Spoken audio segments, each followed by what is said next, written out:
Beneath the winter rose, there was a time when Seraphina Whitlock believed in soft things. The sun used to pour into the windows of their cottage in Oxfordshire like warm honey. Her mother, Lillian, would hum lullabies while brushing her wild red hair, and her father would quote poetry in the garden while her little brother Rowan chased butterflies. Books were stacked in corners like sacred things. There was always tea. There was always music. Then came the night her father didn't come home. The accident took more than just his life. It pulled the light from her mother's eyes. Silence replaced lullabies. Pills replaced food. And one morning, at the tender age of 10, Seraphina found her mother cold in bed, her lips as pale as the snow that had begun falling outside. She ran. She took Rowan by the hand and ran, not toward help, but away from it, afraid they would be separated. For a week they survived on the edges of the city, then Rowan got sick. Seraphina tried to save him. She failed. The hospital never knew he was there. They never even learned his name. That winter, Seraphina disappeared from the world.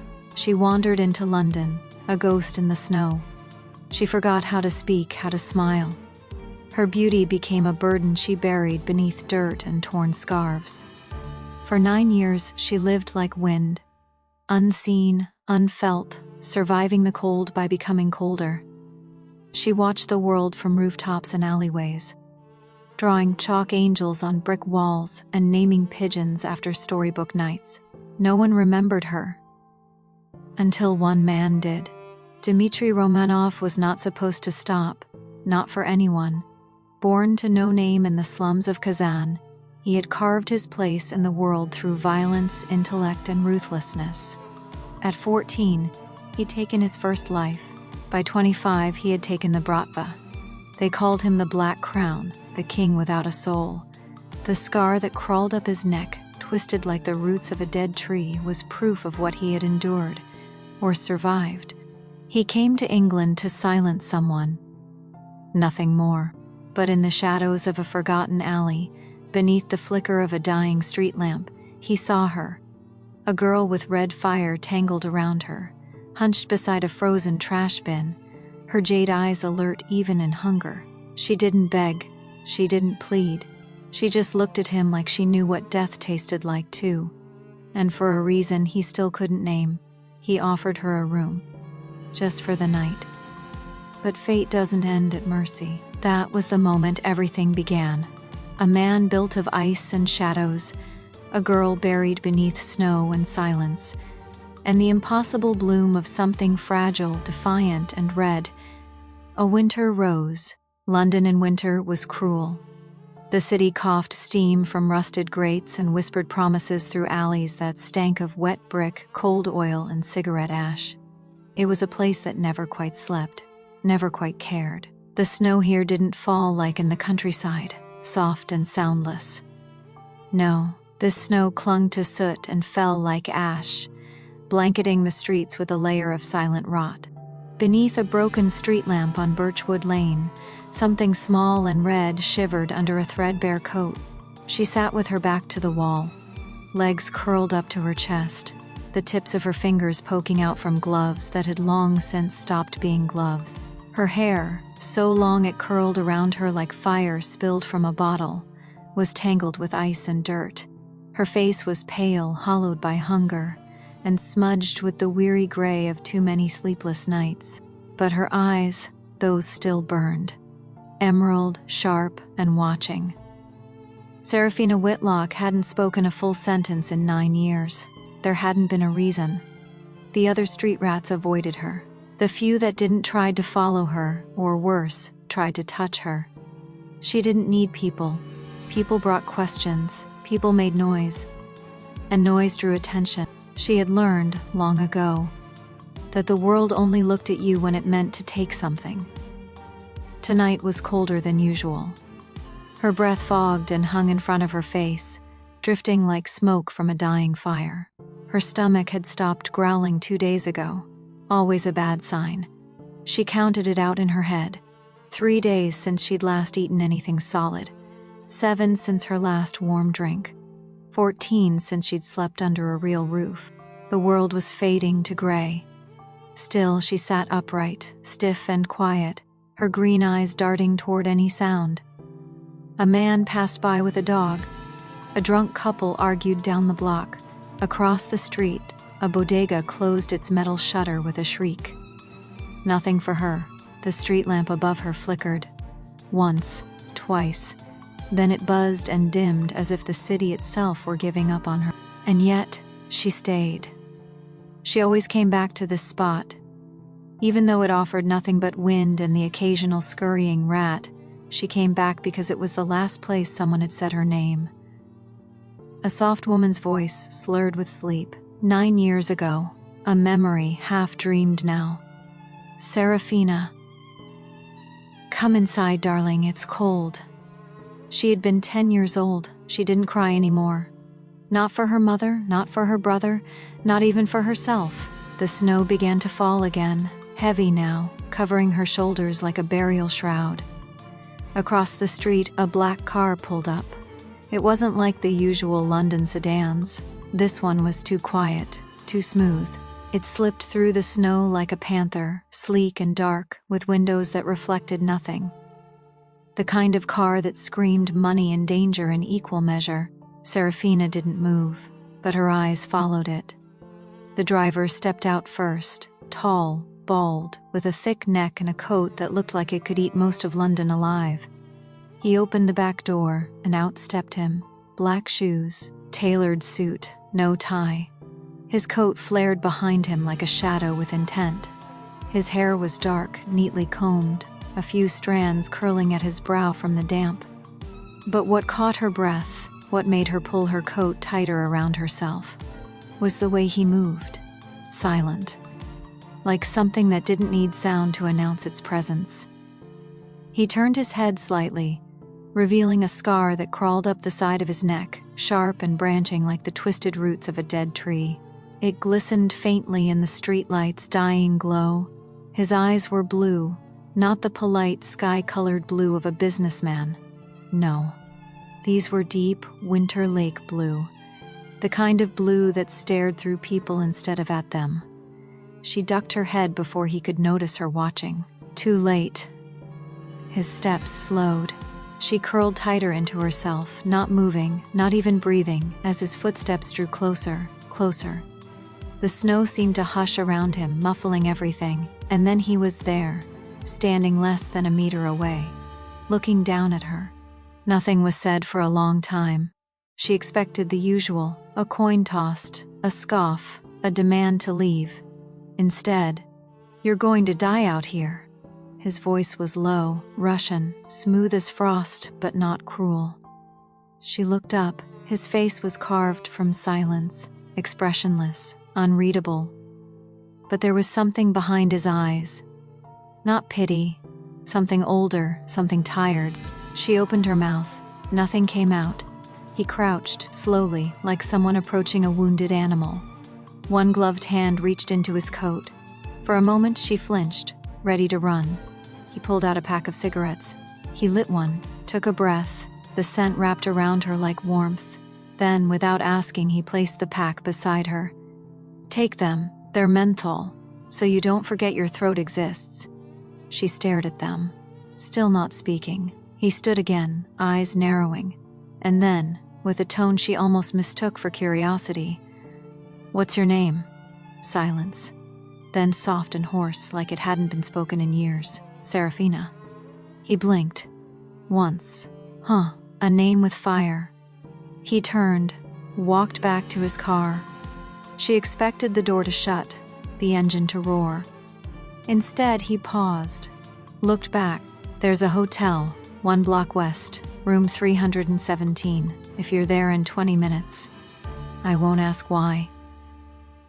And then he was gone. The car slipped back into the night like it had never been there. Serafina stared at the cigarette pack. Her fingers trembled, and for the first time in 9 years, she stood up. The hallway smelled like bleach and old secrets. Serafina's boots, if the ragged pieces of leather wrapped around her feet could still be called that, made no sound on the carpeted floor. The hotel was old, dignified in the way buildings that survived war often were. Cracked crown molding, golden wallpaper faded to the color of old bone, and chandeliers that flickered with the effort of still being beautiful. She shouldn't be here. She knew that.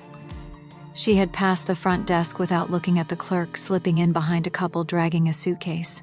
No one stopped her. No one even looked. She wasn't used to being seen. And now, standing in front of room 317, her fingers hovered an inch from the door. What was she doing? A stranger. A dangerous-looking man with a scar and a voice made of winter. He could be anything. A killer, a trafficker, a dream, a mistake. But he knew my name. That was the strange part. He hadn't asked if she was hungry, hadn't thrown her money. He had looked at her, through her, and then walked away like he expected her to follow. Maybe that was what scared her most. That she had. With a breath that trembled more than she wanted it to, she knocked. Soft. No answer. She hesitated, then reached for the handle, unlocked. The room smelled like warm air and faint cologne. She stepped in slowly, her body hunched on instinct, ready to run. Her eyes swept the space, no one inside. One bed, neatly made. A chair in the corner. A small round table near the window. Snow fell quietly beyond the glass, the city lights blurring in the frost. She shut the door, didn't lock it. Her hands shook as she peeled off her scarf and coat. Beneath it, her shirt was stained and thin, clinging to her ribs. Her arms were covered in tiny bruises, memories of icy nights and too tight hiding places. The heat in the room hit her like a whisper. Not too strong, not too weak. Just enough to make her skin ache with the memory of cold. She took one cautious step forward, then another, and then she saw it. On the bed, folded neatly, was a black hoodie, thick, clean, a pair of sweatpants beside it, socks, even a toothbrush, a note. "Bathroom's yours. Don't take too long." Her eyes darted to the side. The bathroom door was ajar. She picked up the hoodie, held it to her chest. Then she wept. Not loud, not broken, just quiet sobs into cotton that smelled like soap and something expensive. She didn't even know why. Maybe because no one had thought to leave her socks before.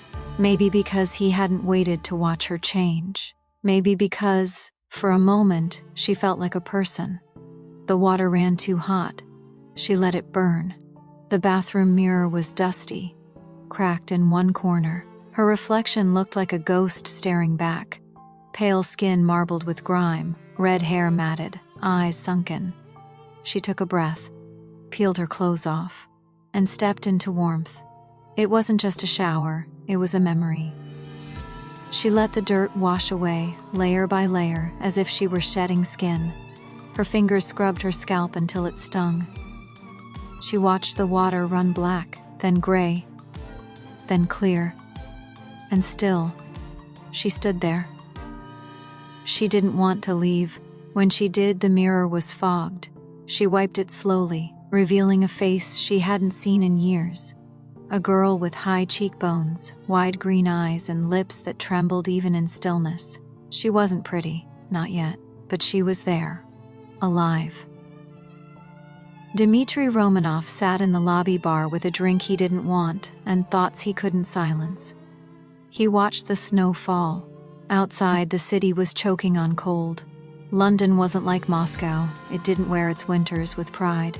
Here, the cold was wet, lazy, the kind that seeped into bones rather than slicing clean. It made people slower, sloppier. She hadn't come yet. He didn't know why that disappointed him. He told himself it was logic, that if she didn't take the offer, she'd likely die within a week and her blood would be on his conscience. That was the story he tried to write in his mind, but part of him knew it wasn't true. She said her name, Serafina. The name had sat on his tongue like fire. Regal, broken, familiar in a way that made no sense. He had watched her eyes as she said it, watched the way she looked up at him, not like a beggar but like someone who had already lost everything and wasn't afraid of losing more. That scared him, more than he wanted to admit. He didn't like what she stirred in him. Not desire, though she was beautiful. Not pity, he had none left, but something worse. Something older. Recognition. He took another sip of vodka. When his phone buzzed, he didn't look at it. He stood, left the drink untouched, and walked upstairs. Serafina was asleep on the floor. The hoodie swallowed her frame, the sleeves curled past her fingers. She had bundled herself in the corner like a fox in hiding, the hotel blanket wrapped tight around her knees. He paused in the doorway. Something in him went still. She looked smaller now, fragile. Her red hair fanned across the carpet like a wildfire, trying to remember how to burn. He closed the door softly behind him. She stirred, opened her eyes. Blinking, he said nothing, she said less. Then softly she asked, "Why?" He didn't answer at first, walked past her, sat in the chair near the window, stared at the city like it held answers. "Then, you were dying. People die every day. I noticed. A beat. That's not an answer." He looked at her. The scar on his neck pulsed faintly, pale against the dark collar of his shirt. "No," he said. "It's not." They didn't speak much after that. He offered her the bed. She refused. He didn't argue. He turned off the light. She curled tighter into her corner. He lay awake, listening to her breathing, and sometime near dawn, as the snow thickened and the world outside fell silent, Serafina whispered, "I won't steal from you." He didn't move. "I'm not a pet. I'm not your project. And I'm not yours." A pause. Then Dmitri answered, his voice low. "Careful, I know." And in the darkness of room 317, where two strangers lay in silence, the first seed of something fragile, something impossible, was sown. Not trust, not love, not yet. Just the shared understanding of what it meant to be cold, and to still choose not to look away. Dmitri didn't sleep. He lay still, arms crossed beneath his head, staring at the ceiling of room 317. The city hummed beneath the silence, subway vibrations, far-off sirens, the occasional wind against the glass. But inside the room it was hushed, too quiet. He could hear her breathing. She hadn't said a word in over an hour, but she hadn't fallen asleep easily. He'd felt it, the way her breaths had started fast, shallow, as if afraid rest would kill her. She didn't trust the safety of stillness. Neither did he. The hotel room felt smaller than it had hours ago. Maybe because of the way her presence seemed to fill it without touching anything. She hadn't looked at him directly since their brief conversation, but her every movement, subtle, restrained, weary, whispered pieces of a story she hadn't told. He didn't want it. And yet, Dmitri sat up, quiet. The bed springs made no sound. He walked to the window and looked out over the city. London was still awake even now. Pale lights bled through the fog. People who had places to be. Names. Phones that rang. Families who wondered if they were okay. He hadn't had any of those things in over a decade. But tonight, someone was asleep in his hotel room. Someone who had said his name like it hurt to say her own. He closed his eyes. And for the first time in years, Dmitri Romanov wasn't thinking about money or blood or betrayal. He was thinking about a girl in a stolen hoodie, curled like a child in the corner of a hotel room, as if the warmth itself might vanish if she moved too much. Serafina dreamed of music. She was back in her childhood home, warm light glowing from every corner. There was laughter down the hall, the sound of her brother's feet on wooden floors, her mother's voice humming a lullaby she hadn't heard in 9 years. Then fire. The walls caught first. Her father was shouting. The warmth turned sharp. The air grew thick. She couldn't move her legs. Smoke filled her lungs. When she opened her mouth to scream, nothing came out. She woke up choking. It wasn't loud, just a quiet, startled inhale. But her body trembled beneath the blanket. Her hands clenched so tight her knuckles popped. She didn't know where she was. Then she saw him. Dmitri was by the window again, staring out. She sat up slowly. The blanket slipped off her shoulders. She cleared her throat and whispered, "It's still night?" He turned, nodded once. "About 3. You don't sleep?" "Rarely." "Because you can't?" she asked softly. "Or because you're afraid to?" He didn't answer. She looked down at her fingers. Pale, thin, still shaking. He noticed. Without a word, he walked to the small electric kettle on the sideboard, poured water, made tea, a quiet rhythm of actions, like a ritual. He set the cup beside her on the floor. She blinked at it. "I don't have money," she murmured, ashamed without knowing why. He sat across from her on the floor. "It's not a transaction," a pause. Then, quietly, "You're used to paying for everything, even kindness." She nodded. "I don't expect anything, Serafina." The way he said her name, it felt heavier than a bullet. She looked at the cup, then took it, sipped. Her hands steadied just enough. They sat like that for a while, on opposite sides of the room, with a cup of warmth between them and more silence than conversation. But it was a different kind of silence now. Not cold, not hostile. Stillness like the moment before a snowfall. Dmitri studied her. Now that the grime had been washed away, her features had sharpened. She had high cheekbones, lashes too long for someone who'd lived in dirt, and lips the color of bruised roses. But it wasn't her beauty that caught him. It was the way she looked at nothing when she wasn't speaking. The way her eyes found corners, shadows, edges, like someone who had learned to see the things people ignored. He didn't know why he said it. Maybe because it was 3 a.m., or maybe because something in her made his armor crack. "I killed someone at 14. Serafina blinked. She didn't gasp. She didn't flinch. She just waited. He was a man who thought I couldn't fight back. I proved him wrong. Her fingers tightened around the cup. "That's how I got the scar," he added. A beat passed. Then she said, "Thank you." He frowned. "For what?" "For not lying to me." There was a knock at the door. Dmitri was up in an instant. He motioned to her without speaking. She slid behind the bed. Instinctively, he opened the door a crack. A man in a hotel uniform, pale, sweating. "Mr. Romanov," he said in a low voice. "The package has been handled, but you might want to leave by sunrise. That thing you ordered wasn't clean." Dmitri didn't blink. Understood. The man nodded, eyes flicking toward the bed, and left. Dmitri shut the door. Serafina stood slowly. She didn't ask what it meant. He didn't offer it. But something had shifted in her gaze. Not fear, not yet, understanding. "You kill people," she said softly. He nodded. "And now you've brought one into your hotel room." His voice was cold again. "I don't kill children. I'm not a child." Another silence. Then she stepped closer. "So why me?" He didn't speak, not at first.